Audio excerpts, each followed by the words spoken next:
कबीर परमात्मा है। अभी तक हमारे को परमात्मा निराकार बताया गया, परमात्मा साकार है, वो मनुष्य सदृश है।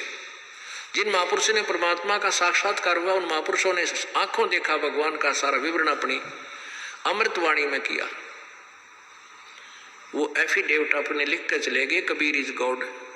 वो कबीर परमात्मा जो धानक दुल्हा रूप में आया था।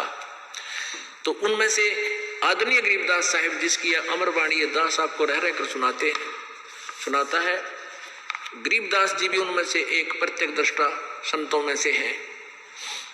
उन्होंने बताया कि हम सुल्तानी नानक तारे दादू को उपदेश दिया, जात जुलाहा भेद न पाया, वो काशी माहे कबीर हुआ। अब पुण्यात्माओं, अभी मीराबाई का प्रकरण थोड़ा अधूरा रह जाता है। मीराबाई जो है पहले प्रथम रविदास जी से उपदेश लिया, फिर रविदास जी ने उसको स्पष्ट बता दिया कि ऐसे ऐसे कहानी थी, अब तो आपने कल्याण चाहिए बेटी, ये परमात्मा आ रहे हैं, कबीर जी से उपदेश ले। अब मीराबाई घर से निकल गई थी, वृंदावन में चली गई।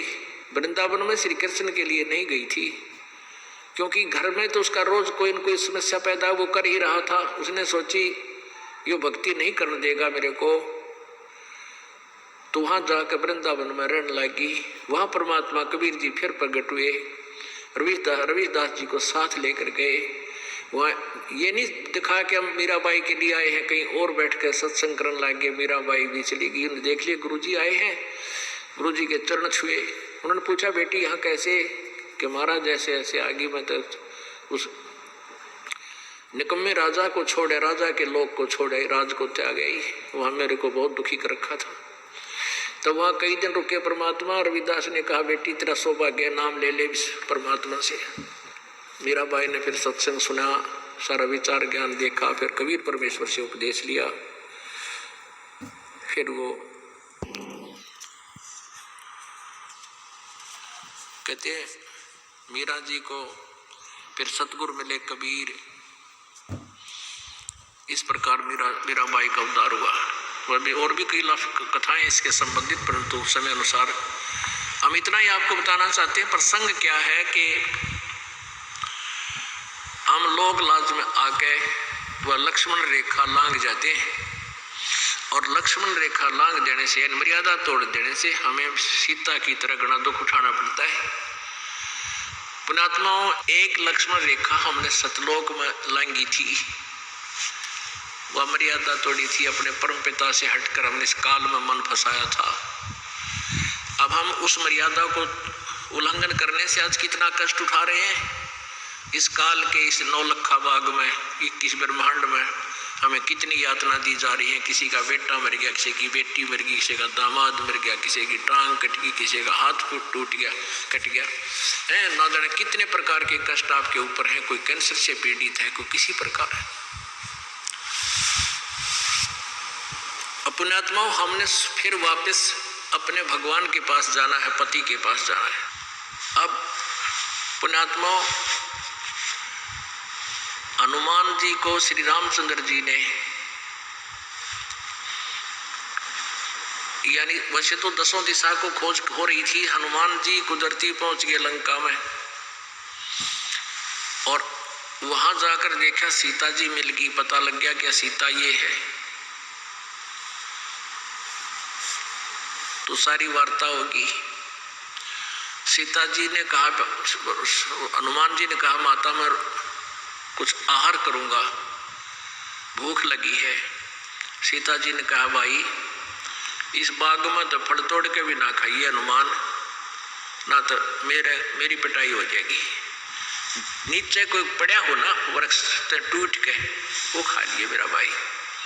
मुझे भी इतना ही आदेश है, मैं तोड़ के नहीं खा सकती यहाँ से।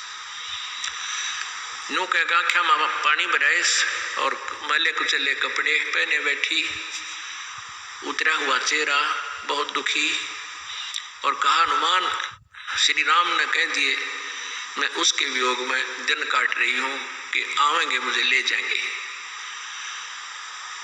उससे पहले क्या देखा था हनुमान जी ने ऊपर वृक्ष पर बैठा था छोटा रूप धारण करके, सिंपल से बन्नर का। रावण आया, रावण ने बहुत यातना दी कि तू मेरी पत्नी बन जा, स्वीकार कर ले।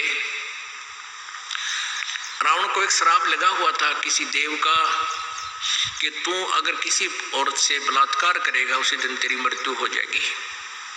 उसकी सहमति से करेगा तो तुझे, वो तो पाप तो था ही लेकिन तू मरेगा नहीं। तो इसलिए सीता को वो सहमत करना चाहता था, लेकिन सीता ने कहा कि रावण ये जान जा सकती है, इसको रामचंद्र के अतिरिक्त कोई छू नहीं सकता इस मेरे शरीर को।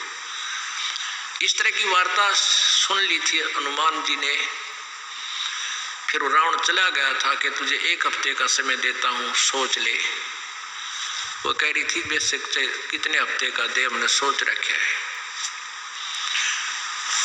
तब वो आके उसने कहा माँ, उसको पता लग गया कि तो बहुत तंग किया जा रही है की जा रही। तो माई ने तो ये कहा था भाई नीचे झटका कोई पड़ गया और उसके नीचे फल खा लिए, तोड़ के मत खाना।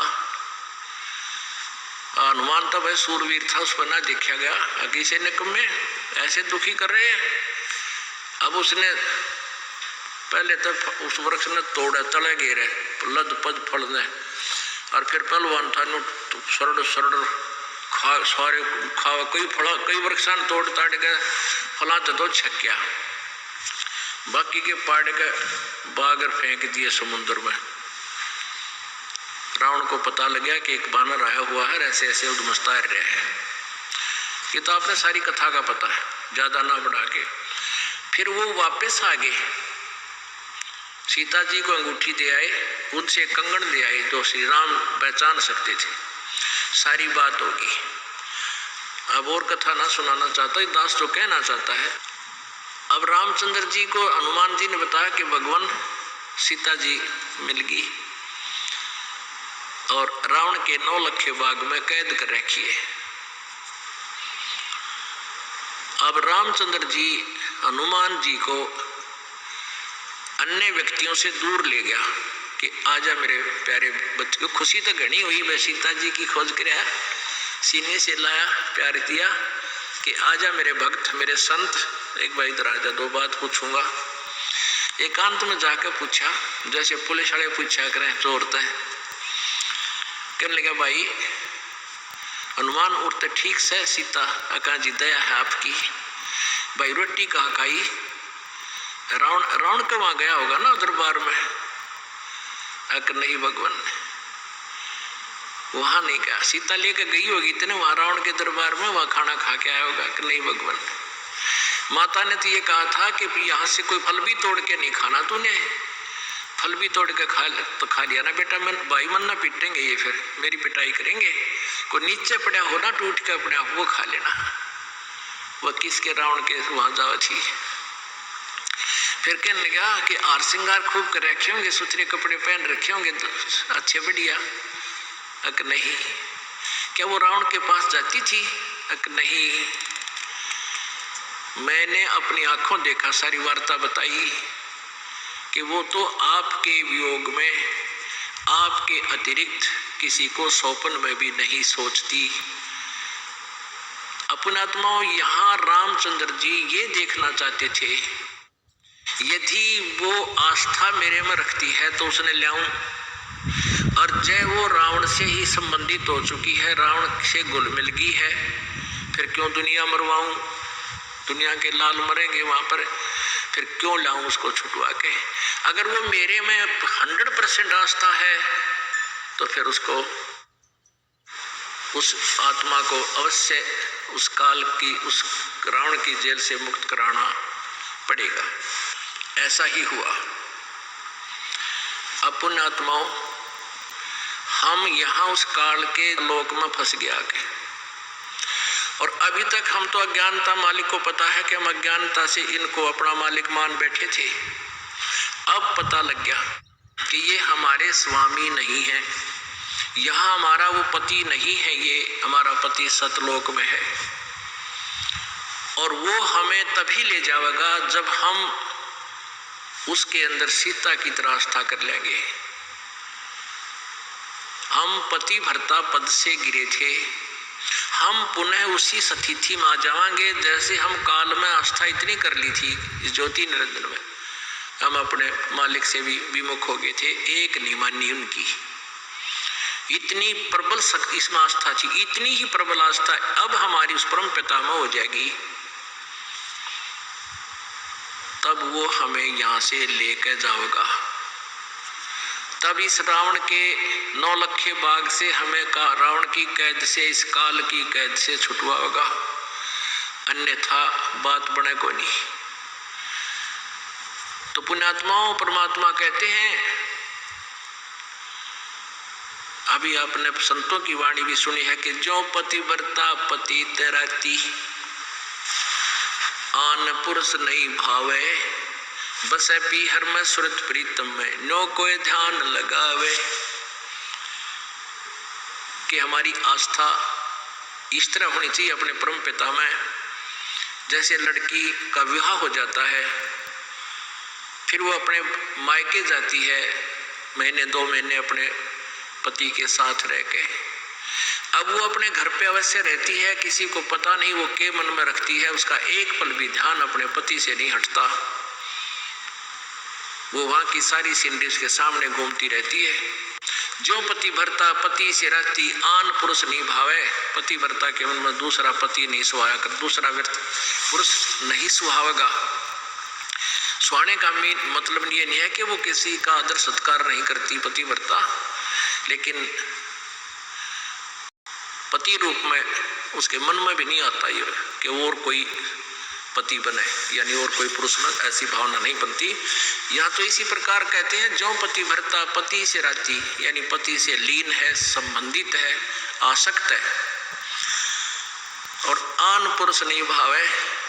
आत्मा इतना स्वभाव, जैसे कोई बीमार हो जाता है, रोटी कोई खाना चाहता है, उसको भावे को ना उल्टी पड़ना हो जाए, ऐसा स्वाभाविक आपका मन बनेगा।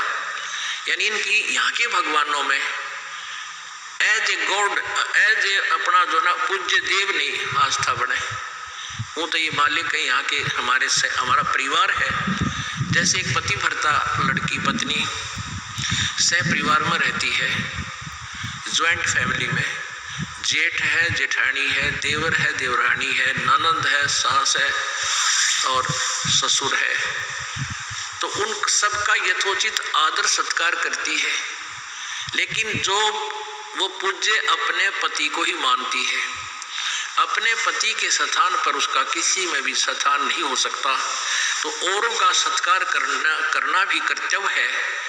उनको यथा जैसे जेठ को बड़े भाई के तुल्य, देवर को छोटे भाई के तुल्य, जेठानी दुरानी को यथावत, सास ससुर को माता पिता के तुल्य, ननद को छोटी बड़ी को अपने हिसाब से, यानी सबका सत्कार प्यार से रहे। लेकिन जो आस्था अपने पति में वह किसी में नहीं हो, सोपन में भी, तो वो ऐसा होता पतिव्रता के मन में, जैसे किसी ने बुखार आ गया हो और उसको कह ले खाना खा ले, उल्टी गिरन हो जा, जीभ बरखी नहीं जा, तो ऐसा स्वभाव बनेगा आपका। तो ऐसा स्वभाव बनेगा अन्य भगवानों के प्रति आपकी आस्था कति नहीं रहेगी, मन में भी नहीं आवे, न सोच भी नहीं सकते कि इनसे मैं कुछ मांग लूं, यानी इनसे पति वाले कर्म कर लूं। कहने का भाव है कि हम अपने मालिक परमात्मा से ही मांगे, जो मांगे, जो कुछ भी चाहे उसी से अपनी पूर्ति करें, तब हम पतिव्रता बनाएंगे। और फिर कहते हैं, पतिव्रता जमी पर जो धर है पावे, समर्थ झाड़ू देते है, ना काटा लग जावे।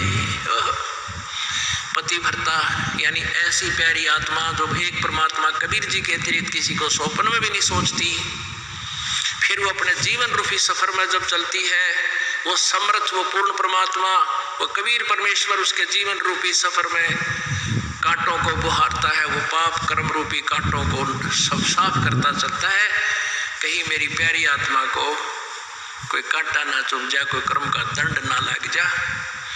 कहते हैं इस प्रकार अपने परम पिता में ध्यान लगावे।